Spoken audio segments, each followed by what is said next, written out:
Today we are trying out molecular gastronomy. We can use the additives in this kit to create tasty foams, fruity noodles, and learn other techniques such as spherification, jellification, and emulsification. The kit we have makes it easy to get started, but it does take a little practice and creativity to make these processes fit to your cooking style. The kit we have contains a variety of tools, recipes, and food additives like soy lecithin, sodium alginate, calcium lactate, and agar-agar. You don't need this kit to try molecular gastronomy, and you can order the additives from a website like modernistpantry.com or even Amazon. For the recipe we are cooking today, we will be using the agar. It's a food additive that is extracted from red algae and is used as a gelling agent to create solid pearls, gel noodles, and jellies. We looked through the Molecul-R Cookbook and picked out a recipe: geometric tartare. For this dish, we will be using the jellification process to create gelled food items. The recipe didn't call for soy sauce pearls, but we thought they would be a great addition to the raw salmon. Aside from the agar and stove, we will also need soy sauce, canola oil, a tall container, and an eyedropper or pipette. In order to solidify our soy sauce pearls, we do need to put our container of oil into the freezer for about 30 minutes. This glass bottle with a lid is a much better choice than a non-covered vessel. To create our soy sauce pearls, we will need to add 3/4 cups of soy sauce to a small saucepan. Whisk in 2 grams of agar-agar and start heating it up. In order to activate the gelling properties of agar, it needs to be heated to a boil, but you'll want to remove it from the heat as soon as it boils. The taste of certain ingredients can be affected negatively by excess boiling. I'd rather not take the chance with soy sauce. The saucepan is a bit shallow for the next step, so we poured our soy sauce agar mixture into a mug. At this point, you will need your container of cold oil from the freezer. Using a dropper or pipette, you will add drops of soy sauce to the top of your cold oil. The soy sauce will start to sink in a spherical shape and cool down as it travels to the bottom of the vessel. If your oil is cold enough, the gel pearls will solidify before they get to the bottom. I did have an issue with consistency, but I figured out that the soy sauce will sit on top of the oil long enough to add more than 1 drop to make them bigger. I was able to quickly add 5 drops before it started to sink. You'll need to give your pearls some space to solidify on the way down, so don't try to make too many at once. Otherwise, they will clump together in a mass. When you've made enough soy sauce pearls, which will be at your discretion, you'll need to get them out of the oil.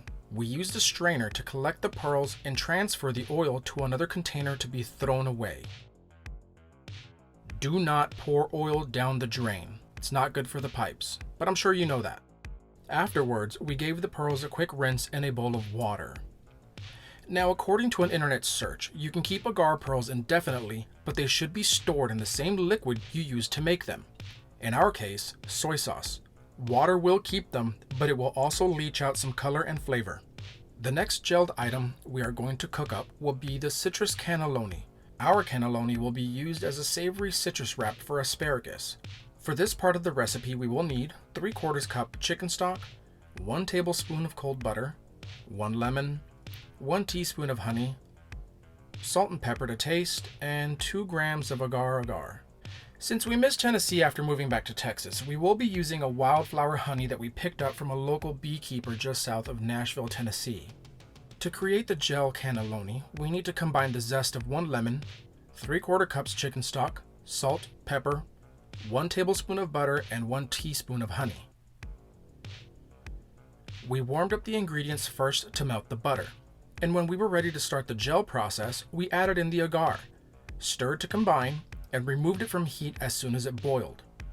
We then poured the liquid into a glass dish and moved it to the refrigerator to solidify. To prepare the tartare, I used a fresh salmon fillet from the local grocery store. This is not fresh catch of the day, nor is it sashimi grade. This is farmed salmon, and yes, it can be eaten raw under certain circumstances, but that topic is for a later video. I am still learning how to properly fillet a fish, so don't judge too harshly.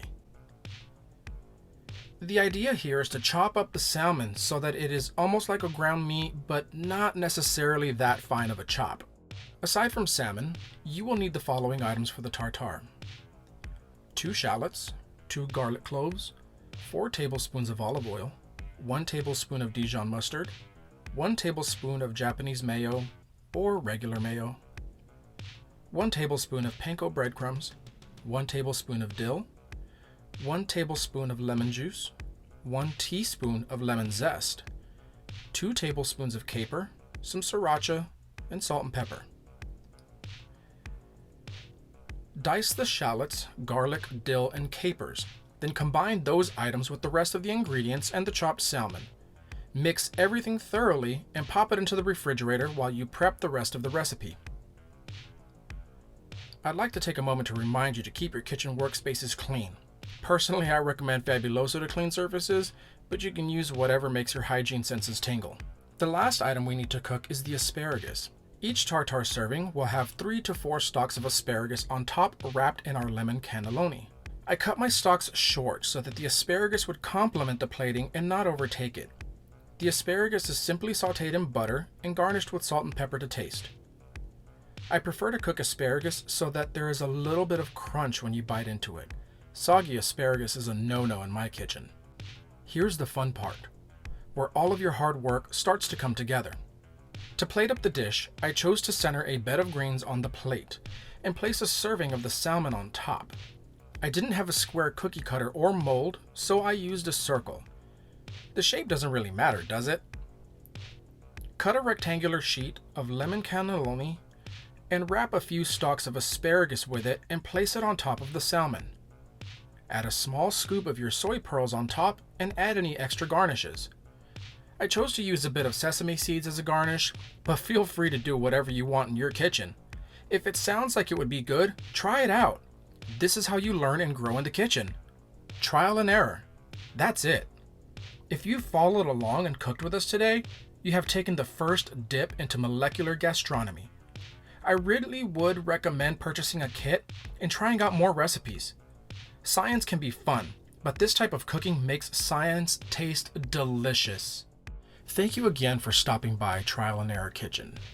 Please remember to like this video, subscribe, and click the little bell to get notifications when we post new videos. I definitely appreciate the support of viewers like you.